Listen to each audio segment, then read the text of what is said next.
નમસ્કાર ખેડૂત મિત્રો. રૂગાછરીના ભાવ ઘટીને ₹57,700ની સપાટીએ પહોંચ્યા છે. વૈશ્વિક બજારની સીધી અસરથી ભારતમાં પણ બજારમાં મંદી તરફી વેપારીની શરૂઆત થઈ છે. આ સપ્તાહ દરમિયાન રૂગાછરીના ભાવમાં ખાંડીએ ₹400નો ઘટાડો નોંધાયો છે, જેની અસરથી 19 રૂગાછરીએ ખાંડીએ ભાવમાં ઘટીને ₹57,700ની સપાટીએ આવી ગયા છે. વૈશ્વિક સ્તરે ન્યૂટન કોટન વાયદામાં સતત ઘટાડા સાથે 68 સેન્ટની સપાટીએ વેપાર થઈ રહ્યો છે.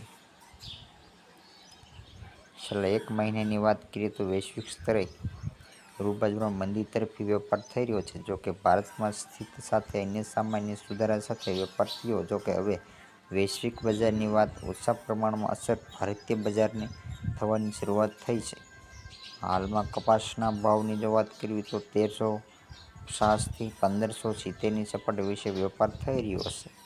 તો હતી આજની કપાસની માહિતી ખેડૂત મિત્રો.